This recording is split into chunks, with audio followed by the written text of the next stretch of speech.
make it live today. I know a couple of teams have asked for the recording access, but couldn't come onto the call today, which is great. So any problems, just let us know. The lines are open, so if you're not chatting, it'd be really good for you to just pop on mute so we don't hear any background noise and everybody gets to hear Dan's beautiful voice as he goes through the details of the Innovation Hothouse. If you have a question, you can ask questions. Dan's open to asking questions all the way through the presentation. If you kind of want to say while it's on your mind, there's also a chat function right at the top. So if you don't feel brave enough to kind of unmute and ask a question, you can always just type your question into the chat box at the top. But we do have a kind of a Q&A session right at the end of the call as well. So if you want to hold your questions to that, feel free to do that also. I think we're ready to go. Over to you, Dan. Brilliant, thanks, Lisa. So as you've already heard, Lisa's on the call with me today. We've also got Neil from Nordstar and myself, Dan Wilkinson. The plan today is to give you a run through of the event that takes place next week. This is the sneak peek, so you're getting the first exclusive hot off the press version. So lucky people that you are. So as I say, sneak peek, run you through what's happening next week. The event next week will be on a platform called Hopin, which is specifically for this kind of larger expo type event. We'll share a link with you to register. You may already have had that, and then you can join us for the official kickoff next Tuesday at 9:30, which will be very much in the form of an agile Scrum type meeting, a stand up where we'll start to hear from some people. So during the Innovation Hothouse, the whole point of it is you're going to get a chance to tackle some real world problems from either education or healthcare. And these have been outlined in videos, one of which we'll play during the session today, and the other which will be shared with you later today, if that's not already with you. So as part of the Innovation Hothouse, we've got a pretty packed agenda as well. It runs alongside the Tech Week Humber, but we've got some additional sessions there to help you really to understand, take you along the way, and give you some inspiration for the solutions you'll be working on. So as well as this, we've got some expert speakers. So we've managed to secure some very interesting speakers along the way as well, who'll be able to help and guide and inspire you. And in this session, we're going to walk you through the stages of design thinking and give you some detail as to what to do at each of the stages along the way, recommending resources that will help you and to get you started ahead of the week next week. And let's just remind everyone, we're not looking for perfect solutions. We're far more interested in you going through the process and really looking at the ideas that you're going to generate, because that's the whole point of it. You know, no one person has all the ideas. No one business has all the ideas. So this kind of a session is really good to see how people think and how they work through a problem. So it's going to be really interesting for us as well. So the agenda for today is going to be, I'll walk you through the Innovation Hothouse agenda for next week. We'll go through what is design thinking and the stages of design thinking. We'll then talk a little bit about next steps. We'll show you the problem statement, and then we'll round out with questions. I know we've got an hour booked, and I could possibly talk for an hour because I'm unstoppable, but I'm going to try and keep it down as minimal as possible, so we've got plenty of time for questions and to view that problem statement. So before I actually run into anything, is there anything anybody's got any questions about at this point in time? I'm going to take silence as either people can't get off mute or they're all happy at the moment. I'm waiting for my biscuits. We'll email them to you. I'm looking forward to them. Okay. My coffee is ready. My dunking hand. Can somebody mute him? Ready. Brilliant. Okay, so the Innovation Hothouse agenda. As you can see, on the left-hand side there, you've got the ahead of time. We're going to share the problem statements with the teams today, and this is the live webinar. This is actually happening now, so you're in there. On Monday, we've opened up a bunch of time in our diaries. So if you needed to have a little bit more time with us, you could spend 15 minutes just asking us any questions that you needed to clarify ahead of the session on Tuesday. Walk through anything with regards to design thinking, and just basically pick our brains about what's going to happen over the virtual hothouse as it runs next week. And then we run straight into the main sessions. I'm not going to go through every point. We open up at 9:30. We've got some messages from our sponsor, Tim, from KCOM. So Tim's the CIO at KCOM, and he's going to open the session up. He's our main sponsor. And we've also got some, going to have a talk from Morris Desassi, who's an investor. So he's going to be able to, at the end of the event, as part of the prize for the winning team, he's going to kind of judge that winning idea and judge it on its merits of commercial application. So there's going to be some real world application to this potentially as well. And as I say, I'm not going to read the whole thing, but you can see we've got some really interesting speakers there. We've got Chris there on Tuesday morning. Chris is an industry expert, and he's really good at kind of bringing to life that empathizing with the customer, understanding what the customer requires and how that translates into a product. So he's going to be really useful to listen to on that first day. The next on Wednesday, we've got Helen Gillett, and she takes a different view on things. She's more about how to take a business idea and make it more human, and the human element as well. So that's going to be quite interesting. And then in the afternoon there, we've got Lindsay Rogers from KCOM, who's going to talk about digital transformation. And that's kind of the commercialization of these kind of ideas. Actually, I should jump back to Tuesday. In the afternoon, we've got a panel, which is going to be your chance to ask questions of both the education and the healthcare partners about the problem statement. So that's going to allow you to get a little bit more information there from those guys. As you can see, it's a packed agenda. Not everything is mandatory. Obviously, the more you attend, the more you'll get out of it. But you could potentially attend none of it and still be in with a good chance. But the more of it you actually get into, the better the event will work overall for you. And that's how we've really kind of sculpted it. Okay, so I'm going to just dive into what is design thinking. So design thinking is a way of creating solutions to problems by really focusing and looking at a problem from the customer's perspective. I think often products are created and solutions are created very much in isolation, and this methodology really does take it from the customer's perspective. So you spend a lot of time trying to focus on what's important to the customer, really start from first principles, not trying to take anything that take any assumptions of what you might think the issue is. It's listening to the customer, getting underneath their skin, and really understanding what they're about, and that results in solutions to real world problems, which are not necessarily the most obvious solution. You remove all of those kind of assumptions from today in order to come up with novel ideas. So it's a really strong way to come up with a solution, and it's not only applicable during this session. This is going to be really useful to give you a framework to tackle problems in the future that you might come across. However that might be, it's a great way to kind of look at a problem and break it down. So it's a 5-stage process, as you can see there at the bottom, that goes through empathize, define, ideate, prototype, and test. And what I'll do now is I'll dive into each of those areas in a little bit more detail, just to give you an overview of what's expected at each of those stages and what you can do at each of those stages. So empathize is really about the stage to understand as much as you can about your customer. You'll learn how to create an empathy map, which sounds really complicated, but it's a very simple tool we'll share with you. And that allows you to see the problem and see the world through your customer's eyes, generally by kind of building up a bit of a picture of their problem and putting yourself in their shoes. And from that, you'll start to understand the problem from their perspective, which allows you to then start the essential elements of what we call human-centered design, which is what design thinking is all about. So one of the tools that we'll use there, the customer empathy map, is great at creating effective solutions where a good understanding of a person or a group of people is required. And the two problems we're going to talk about during this session or during the innovation Hothouse next week are very much people-centric problems. What you'll do is you'll narrow it down to a very specific audience, and it's much easier at that point in order to tailor your plan in order to meet the needs of each of those customers that you identify. And that's part of the exercise, you actually identifying what that customer might be. The benefits of this are really to give you a better understanding of the user.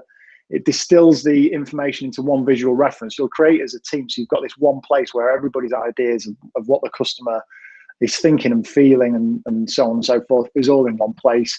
And it creates a great common understanding for the team. So you can keep going back to that and referring back to that first idea that you had, those first fresh impressions that you had about the customer's problem, and refer back to that as you go through the process. So this is really the foundation of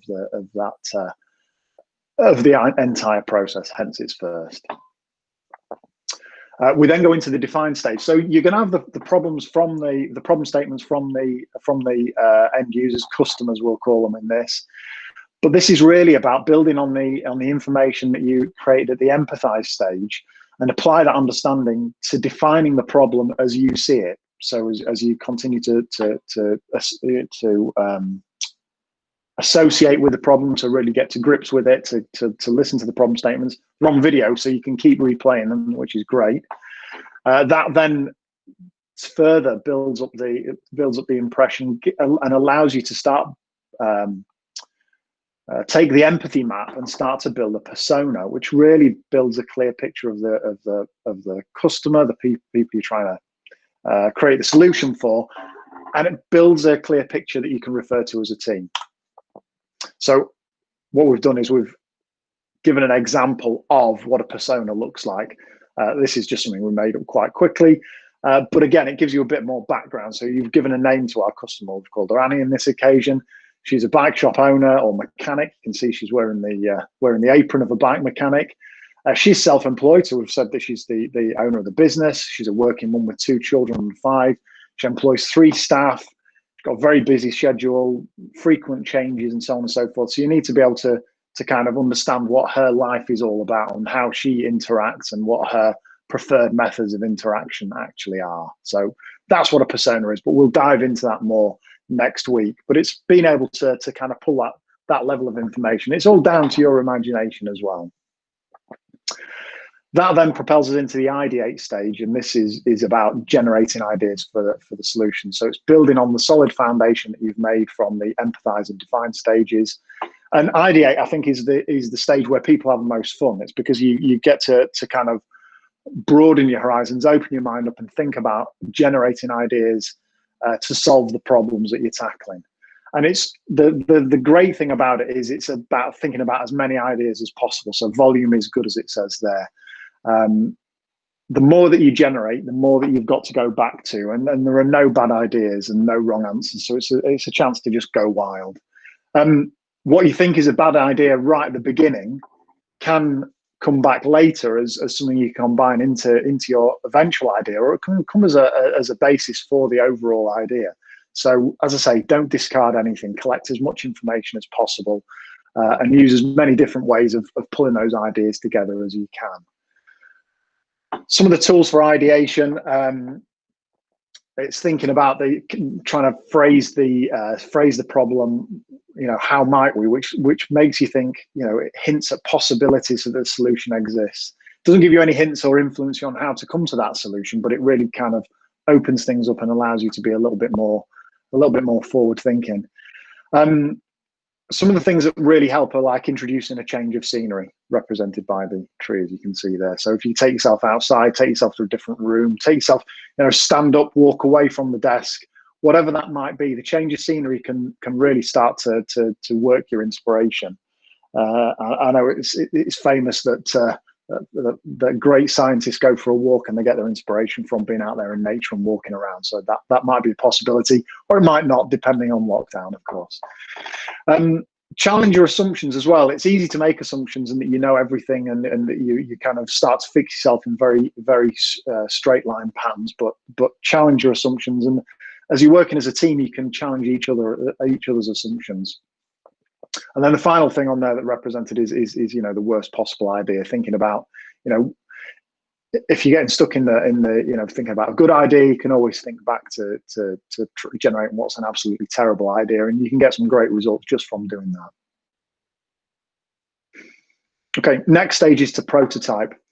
So the aim is to look at solutions, actually building physical solutions, whether that's because we're going to be doing this remotely, it might be the physical solution might be as simple as writing on a piece of paper, Or you may want to create some kind of a program that addresses a solution, create some software, whatever that might be. These representations can be as easy as, you know, making a cardboard representation of a product if it was a physical product.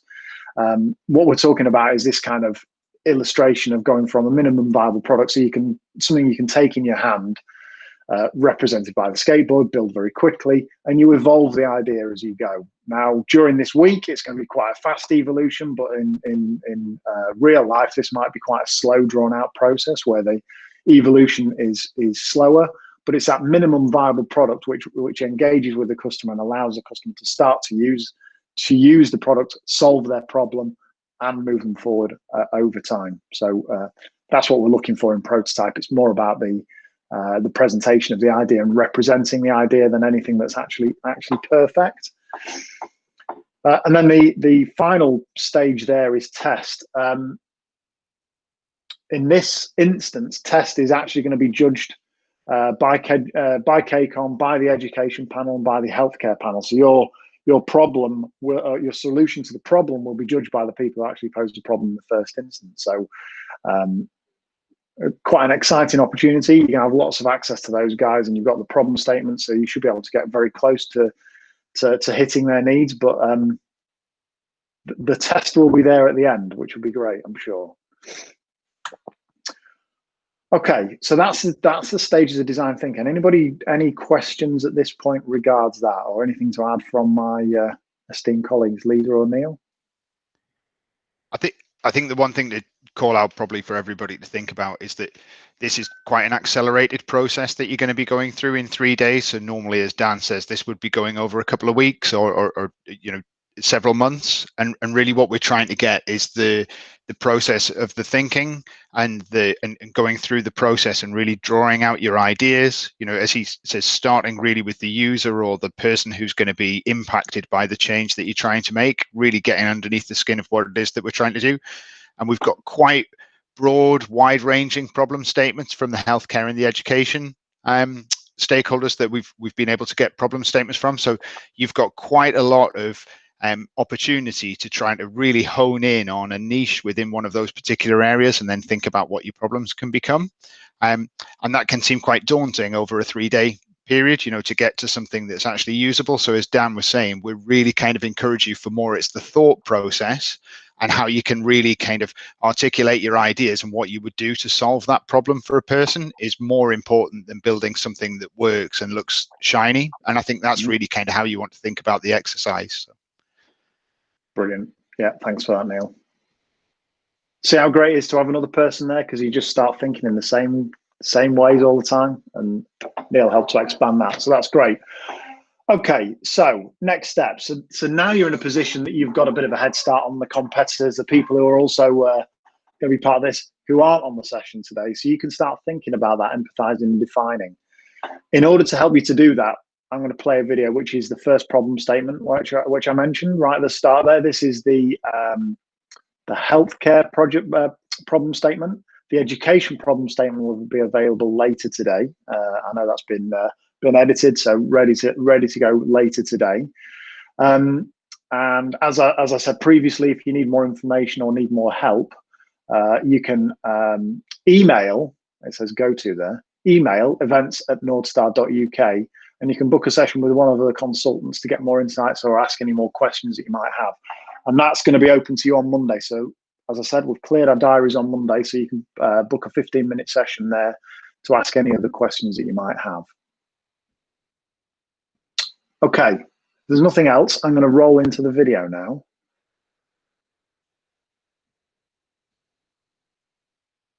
And play that. That should be playing for you guys now. Oh dear. 1 second.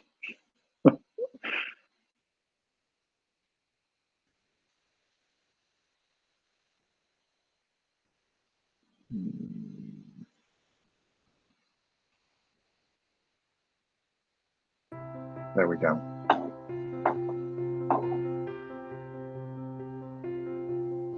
Helen Hawes. I'm a GP working in Hull. So our practice is in an area where there's a lot of Eastern European migrant workers, among others. We've also got sort of refugees, asylum seekers.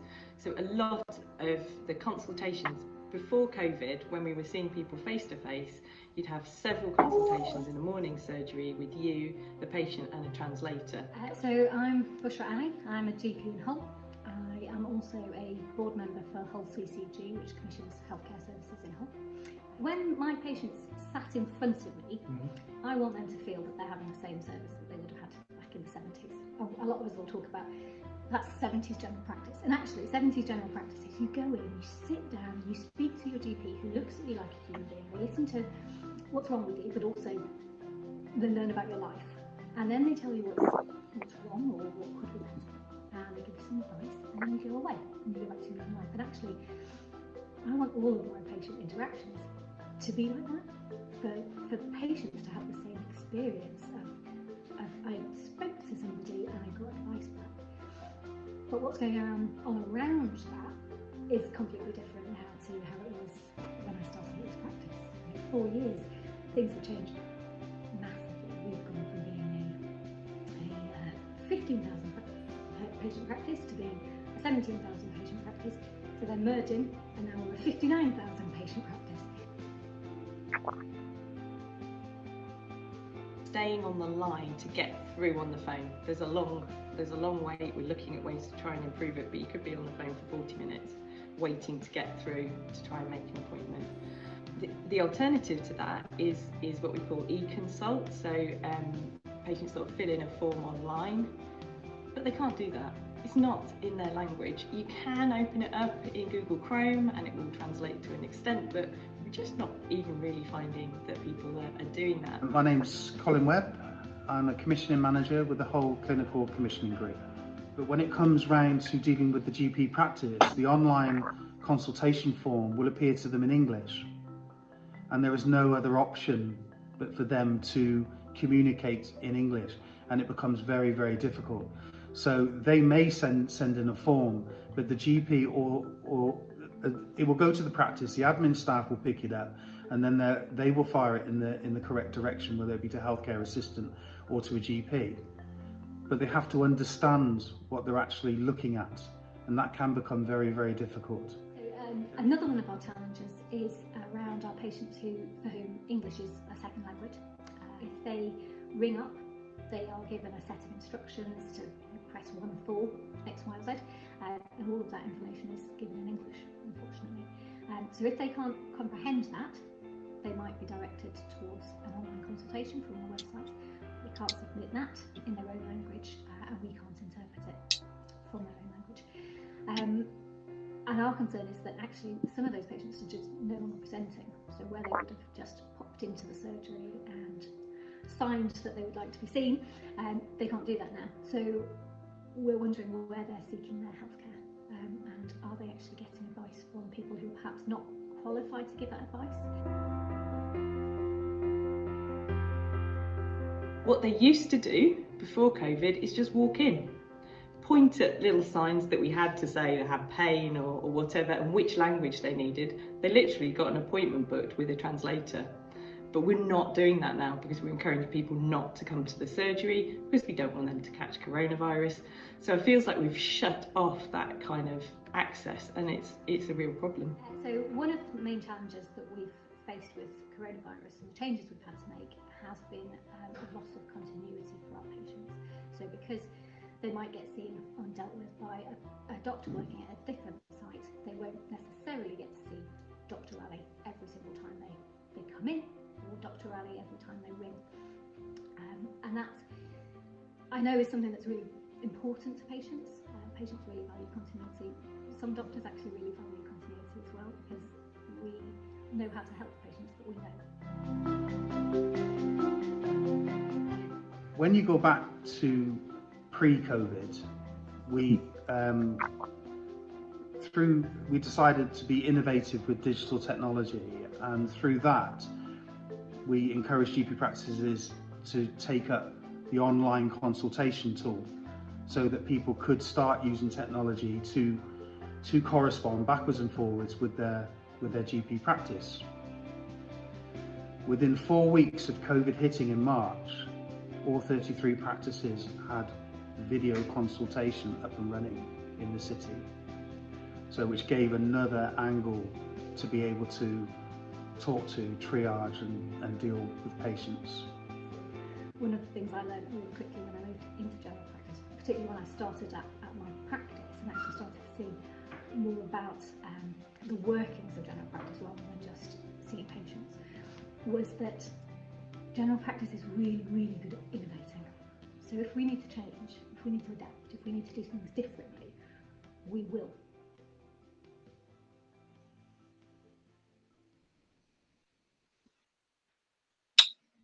Okay.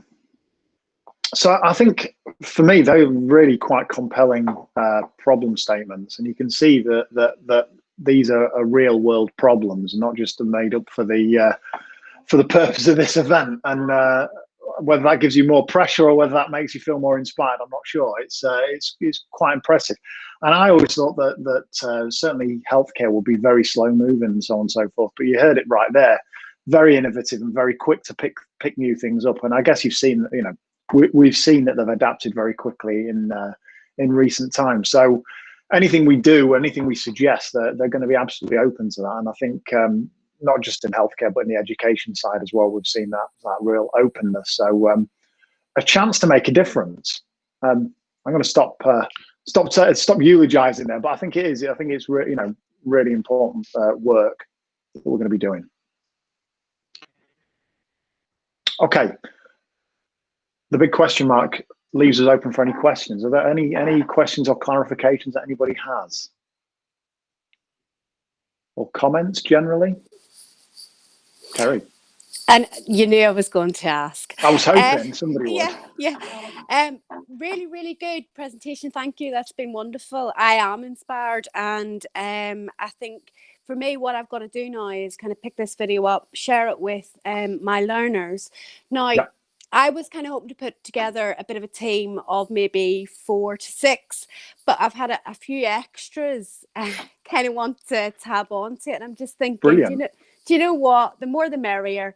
Because not every one of those learners are perhaps confident to kind of step forward and maybe present or whatever, but they're definitely there for the ideas and the process. So is that okay with my numbers and stuff? What I would probably encourage you to do, Kerry, because I think one of the things is the team size really helps in terms of the dynamics within the team. Yeah. So if you've got extras, say if you had 8 instead of 6, then I'd probably encourage you to have 2 teams, even if you only present one idea back at the end, because people aren't confident with it. Because I think working in the smaller groups helps them everybody is almost forced to have to contribute as well, rather than you end up sometimes in larger groups with a bit of passengers sometimes. So I would encourage you probably divide it up a bit and maybe have a couple of teams in.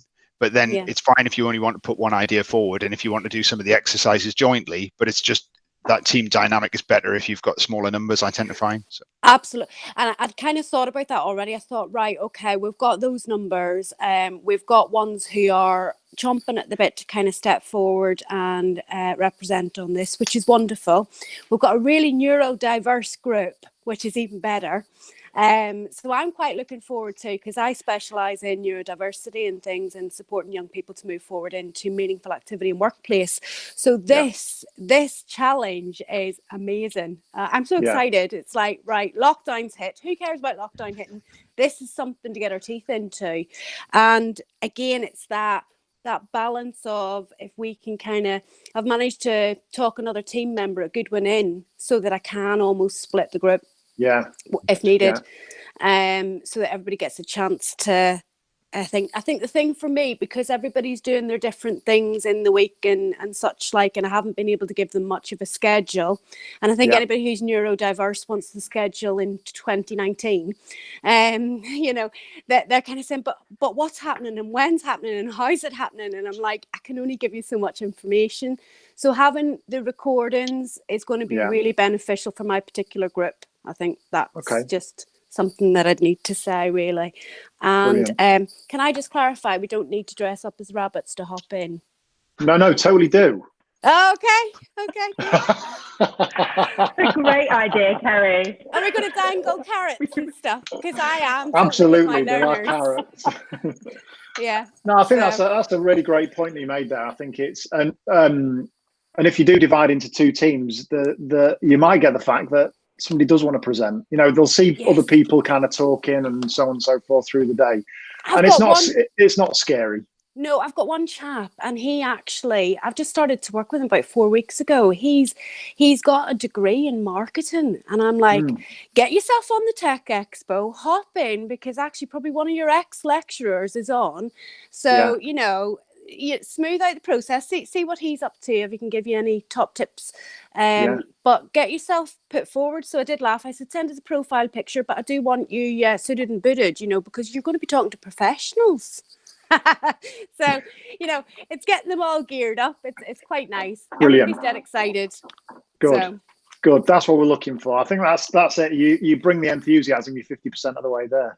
Well, you see, the thing is, I gave myself a title a long time ago, Chief Enthusement Officer. That's what we could do with one of those. Oh, that's brilliant, Kerry. That's fantastic. Really, that's exactly what we're looking for. It's not about the destination. It's the journey. Oh my word, that was like a bumper sticker, wasn't it? But you know what I mean. I didn't mean to be that cheesy. No, I'm on it. I'm on it totally. I love all the Simon Sinek stuff and the why and the. You see, now you're talking. And this is kind of what we do, because we've got to do employability passports with the learners, and I've always been quite keen to kind of get them to dig deep a little bit more. We get a lot of people presenting who want to go into the creative sector, and everybody will go, oh, well, I want to be a musician, or I want to be, and I'm thinking, yeah, that is the creative sector, but actually the creative sector lies at the heart of all sectors. Yeah, it really does. Expand your mind a little bit. So no, that'll be fantastic. Really good. Okay. Any other questions? That's me. I'll not ask anymore. Are you sure? Is that it? No, come on. Any other questions or comments? Okay, remember, you can email us, book a session on Monday. Be great to speak to you all again ahead of time, because, you know, as much preparation as possible. It's always difficult to know how much to pitch into something like this. You know, we can give you a quick overview. We don't want to put anybody off. But yeah, it's going to be really good, and it's a real world problem. We've not made this up. This is the real deal. There's going to be industry people there as well, so it's not in any way manufactured. It's as legitimate as we could get it. So really excited about it. Okay, I'm going to wrap up there. I'm going to stop talking, because, as I say, we'll be here till 5 o'clock if you left me going. Anything else from either Neil or Lisa before we close? No, I think you've done a good job covering it all, Dan. Superb. No, brilliant. Thanks, Dan. I think the only thing for me, just to remind people, if you haven't already, and we've seen all the teams starting to come through, just make sure all of your team members are registered to hop in, because that's what you'll need to get access to all of the great sessions that are running next week. And without being registered, you won't get access. So just remind your teams to do that. That's just my. I've just had a thought you're saying about registering. Kerry, if you are going to have another team, register them, because they might win the breakfast. All right. I was hoping they were going to chances at breakfast then. I was hoping you were going to send out breakfast and rabbit costumes for everybody. The rabbit costumes, we're having problems getting them manufactured. Very me. We could send carrots. We'll send carrots. How about that? Send carrots. Good stuff. Brill. Yeah. Hello. Thanks, Dan. Hi, Maria. Hi, Maria. I wanted to ask, because I'm an individual, I don't have a team, and how would be the best way to get myself into a team? So, Maria, you are open to either continue to run as a singleton, or we can speak to some of the other teams and get you into one of those other teams. It's entirely up to you. I think it would be nice to be in a team if it's possible. Brilliant. So yeah, we can get that out there. Look into, otherwise, I'm fine. I can be an individual. Maria, that's entirely possible. Why don't I give you a quick nudge on email, and we will connect up and just see what your kind of skill set is. You know, and I'll look for some of the teams where we've got a great gap for you to kind of slot in. Yeah, definitely. And will you contact me by email, or do you know my email? I've got your email. Okay, perfect. I also wanted to ask about the problem. Is the video all the information we get about the problem in healthcare? Yeah, the video is the problem statement. It would have been great if we were all face to face to have the people talking about it, but it's quite a nice controlled way of doing things.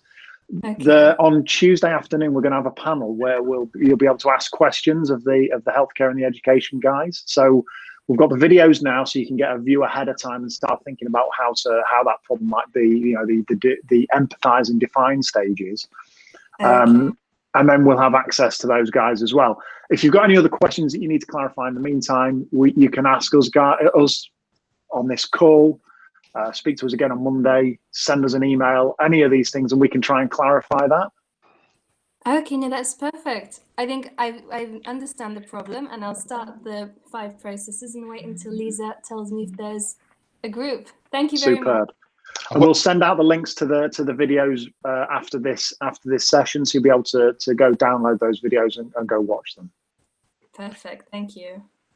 One of the things we'll do, so you can all kind of capture your information and your ideas consistently, is the teams that you've registered on the site. We're updating that page today so that you'll be able to actually record against each of the different stages key bits of information that will help all of the teams kind of consistently capture information around the problem that you're trying to solve, the person that you're trying to solve it for, and ideas and the solutions that you're coming up with. So you'll see that, if not later today, by the weekend as well. Hi guys, one last question. Sorry, Kerry. Go on. Thought of one more. I'm a regular guest speaker on BBC Humberside Radio. So I am going to be talking about some good news stories this Sunday morning. Have you guys been on the radio promoting this? Are you okay for me to just shout out to say that we've got our good wins team? I would love to shout that one out, Kerry. That would be fantastic. Yeah, Is there absolutely. anything specific you would like me to say? Think about Lisa, I'll hand that over to you. I was just going to say, Kerry, why don't we catch up after this? Because I've got a few things which would be brilliant for you to mention if you're open to it.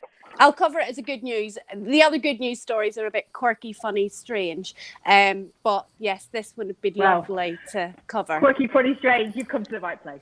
That's all I can say. Good stuff. Great, lovely. Thank you, Kerry. Brilliant. Okay. Anything else before we close?